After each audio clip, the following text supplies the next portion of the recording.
Good morning, Miss Baha.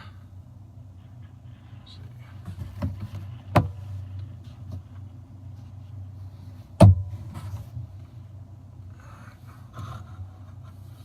to make sure we... Alright, so hope everybody enjoyed the show last night. Anthony and I are back on track. Good morning, John Knight.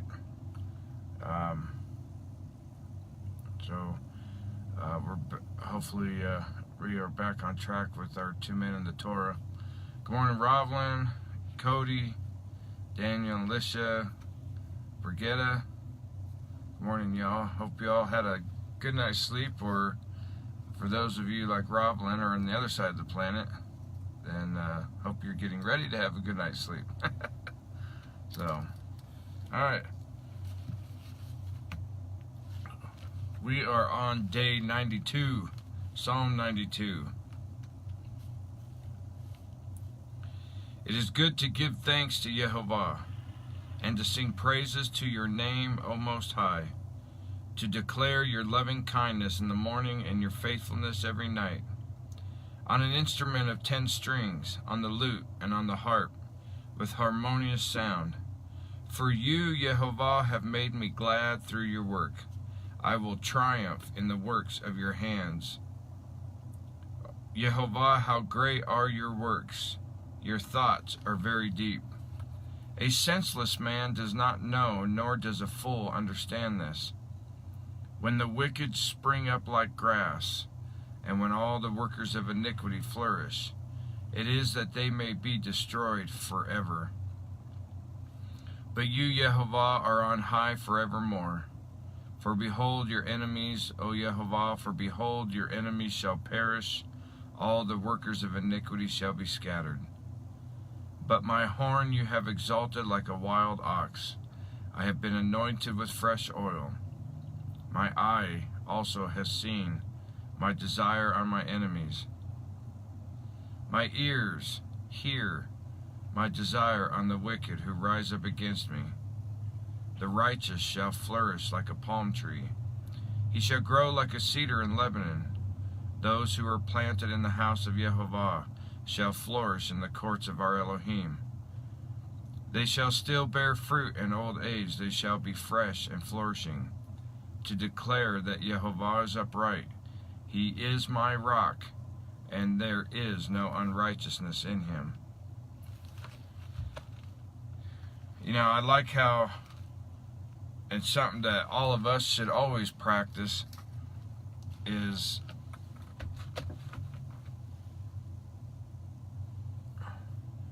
if we were to spend more time in praising Yah instead of always worrying about things, but that, like this first couple verses, it is good to give thanks to Yehovah and sing praises to your name, O Most High, to declare your loving kindness in the morning and your faithfulness every night. And then it goes on, you know, playing instruments and stuff. Now, may not know how to play an instrument. I don't. I can blow the shofar. That's about as instrumental as I get. But when we spend that time to praise him of his faithfulness, to praise him of his works, to praise him of his mercy and his loving kindness, when we spend more time in that and less time in worrying about what's going on or worrying about what seems to be failing or falling apart or whatever it is, because clearly the things of this world or the enemy that is coming against our life in one way, shape, or another, or by our own doing in some way, you know, when we focus on that stuff, then it's just all you focus on is bad. And it's the age-old saying of what you feed will become stronger.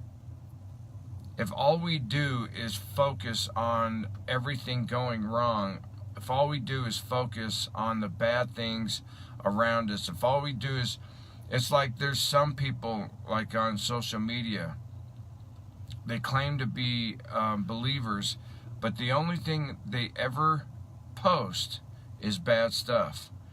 You know, the horrible crimes being committed in the world, you know, genocides and, you know, these rallies and people getting hurt, and that's all they ever post. I never see anybody, or I'm sorry, I never see them post something that is encouraging or edifying or to just bring a peace upon somebody. That's their whole focus. And when you live like that, you're just going to be in duress all the time. You're going to be stressed out. And like Brigitte just put on here, don't feed the monster. And that's exactly what it is. They try to put it under the guise of, oh, they're sharing information. It's like, fine, share information sometimes, but not 24/7. It's not good for you. People come to me all the time because I've studied end-time prophecy for over 30 years. I love it. I love getting into discussions with it. But I get people who get so focused on it and so bent over it that all they ever do is look at it, and they're always trying to figure out what's going to happen next, to the point where it's like painful to them. And they'll contact me. What does this mean? What does this mean? How's this? What if this happens? Or what if that happens? And if this happens, this is going to happen. And they're freaking out. They're panicking. And I'll tell them, I'm like, stop. This stuff's going to play out however way y'all lets it play out. Y'all clearly had no intentions of us knowing all the details in order of how things are going to play out in the end, because then that would be everybody's focus. Look how bad your focus is now. And so, and I try to encourage people in that get like that. It's like, it doesn't matter. Who cares who the Antichrist is? We're going to know when he gets on the scene, and then it still ain't going to matter, because there ain't nothing we can do about it. Who cares who the two witnesses are? Who cares who this nation is and that nation is? We will find out when they show up. We will find out when it plays out. And is it fun to talk about? Absolutely. Is it fun to try to guess and, okay, well, maybe if this or blah, blah, blah? That's great. If you can do that without getting yourself get overwhelmed and mental on it, then have fun with it. Enjoy trying to figure it out. There are plenty of things that show us what is happening. Battle of Armageddon, the Gog and Magog war gives very clear description of the characters involved and everything else. And so, you know, and we just watch for it. But the thing that our focus needs to be on is praising Yah. Praising Him for every day that He allows us to wake up. And knowing that every day that we wake up, we're one more day closer to the return of our King. That's the part I want to be excited about. That's the part that I want to be, for this kind of a goofy comment, but I want to be mental about that. I want to be so focused on that, to be so drowned in my thoughts about thinking about the return of Messiah, that I don't care about nothing else. Because that's where our mind and our heart needs to be anyways, is about His return. Our heart, our mind needs to be on the thoughts of, Father, bring about what needs to come about that's going to bring Messiah back to us quicker. We need to be ushering in His return faster by us doing our job and doing what we're called to do, and doing the duty and our work that He's called us to do, so that Yeshua will return quicker. Amen? So, you know, and I love, and He tells us, He's like, look, to paraphrase, the wicked will rise up, and they'll seem like they'll flourish and everything, but it's all because they're going to be destroyed forever. They're going to come, gone. That's it. But not us. Not those who belong to Yehovah. Not those who are, whose names will be found in the Lamb's Book of Life. Those whose names are in there, we won't be. We rise up, and we will be forever with Yehovah. And that's what this whole walk is about. Amen, Mishpacha. That's what this whole walk is about. That's what everything of what we are doing. Everything. Verse 13, those who are planted in the house of Yehovah shall flourish in the courts of our Elohim. They shall still bear fruit in old age. They shall be fresh and flourishing, to declare that Yehovah is upright. He is my rock, and there is no unrighteousness in him. Mishpacha, be focused on that. Let your heart dwell on the fact that you need to just stay in the mindset of praise and worship, in spirit and in truth, and glorifying his name, and remembering the covenant that he gave us, and remembering what he's done to ensure that we are not lost. That if we endure to the end, we will be saved. That's what we need to focus on. Nothing else matters. End time prophecy, it don't matter. What's going on in the world, it don't matter. Because let me ask you something. What's happening over in the Middle East, is that going to have any effect on your eternity right now? Nope.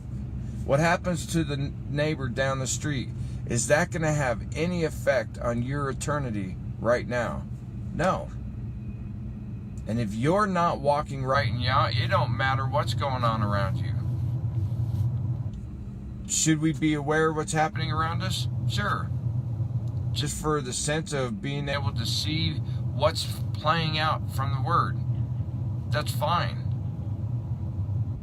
But that's like people saying that if you don't believe in flat earth or round earth, you're going to hell. You're not going to hell if you don't know what end time prophecy is, or who the Antichrist is, or who the two witnesses are, or anything else. You're not going to hell if you don't have understanding of these things, like people want to try to teach. If you don't know this, then you're going to miss out and you're not going to be ready. And that ain't the truth. The way that you become ready is by this right here.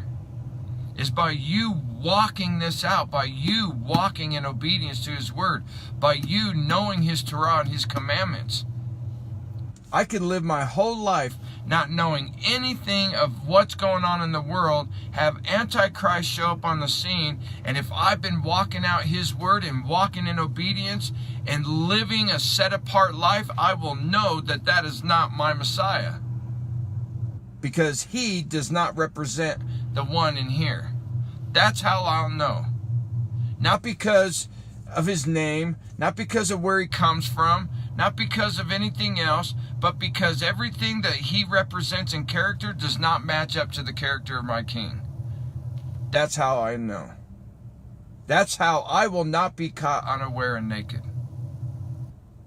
It's because I walk out the word of Yehovah. I walk in obedience to his Torah. I keep his Shabbat, his set-apart day that marks me unto him. It is a sign between him and me. I walk these things out. I will know, and I will have understanding and wisdom to recognize anybody and anything that is not of Yehovah. That's how we know. Amen?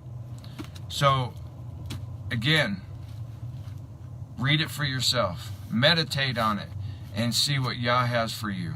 And Mishpacha, as you go throughout the day today, don't worry about nothing else. Focus on you and your relationship with your King. Give him praise. Glorify him for his faithfulness. Thank him for letting you wake up this morning. And thank him for every new breath that he allows you to have. Amen. I love y'all, but most of all, y'all loves you. Shalom, shalom.